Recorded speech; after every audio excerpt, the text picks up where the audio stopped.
no matter where you are, no matter when you are. Good morning. So this is kind of going to be a speed run today. It's been a long time. I got back from vacation and it's time to go. So let's do it. Let's talk about it. I'm just going to talk about the big stories that happened while I was gone. So we all know the big ones. Biden officially drops out of the presidential race. Now this does not mean that a lot of people got speculation of saying he's not allowed to do this because of the timing.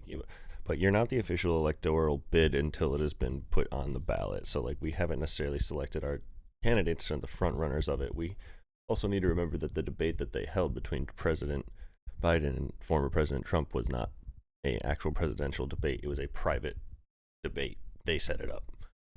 So yeah, of course, this is crazy. I'm all for it. I do think age is a huge factor in running a country, and I think both of the candidates that were running at the time are showing signs of their age, and I think it's time that we really lend the youth to really start running this nation. So hopefully we see a big step during this.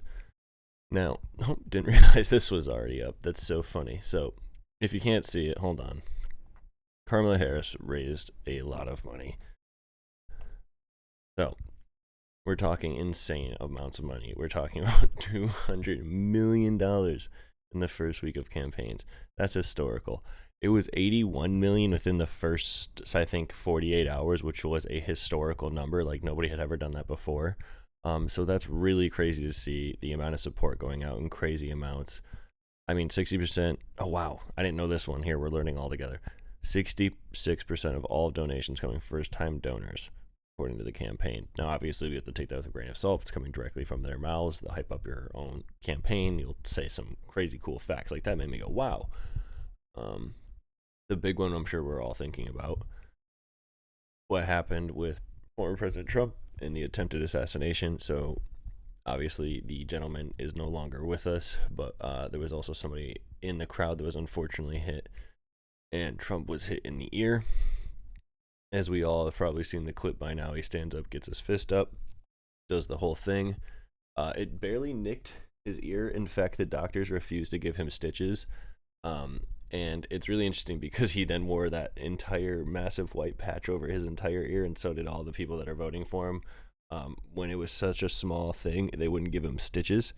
I could like accidentally fall on a cooking knife and slice my ear at the top over here, and it was the same result of injury. So obviously I'm not okay with somebody trying to assassinate anyone or hurt anyone ever, especially with gun violence. That's insane. But the idea of also wearing a massive thing on the side of your head when you got nicked is also a little crazy, but he's not the only person to do that. Anybody would have done it. Any political person would have done it. So it's a smart political tactic. Do not get me wrong.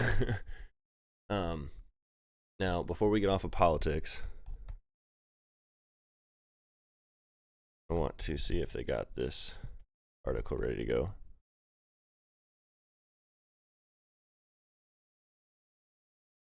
Yeah, this was a very interesting thing that's not getting covered too well, where Trump was speaking to a bunch of Christians at a, here, hold on. Can't spell today, friends. Yeah, this was insane. Trump telling his Christian voters that they don't have to vote ever again if they vote for him.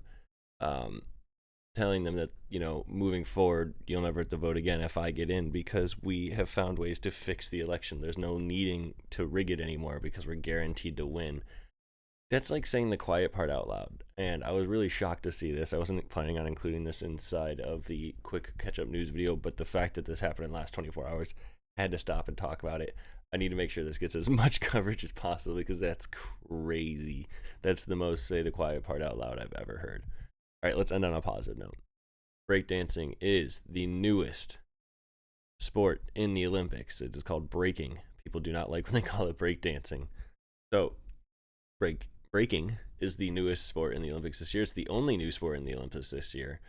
But also we have skateboarding for the second time. It's back. And then I wanted to show us that normally I clear out of all of those before I start my news video. Can you tell how impromptu this video was? Because I wanted to make sure I uploaded consistently for my friends and talk about the big stories that happen.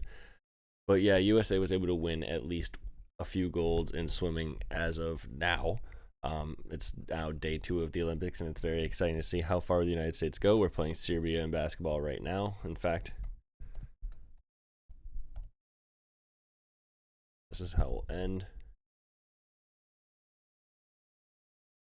United States up 73 over Serbia at 59.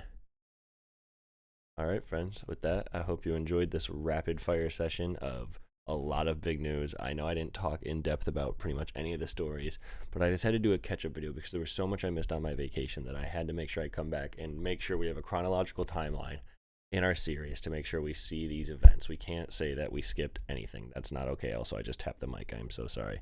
But we need to make sure that we have these filed. So until next time, thank you, friends. Like, subscribe, comment if any of you made it to the end of this wacky video, but thank you.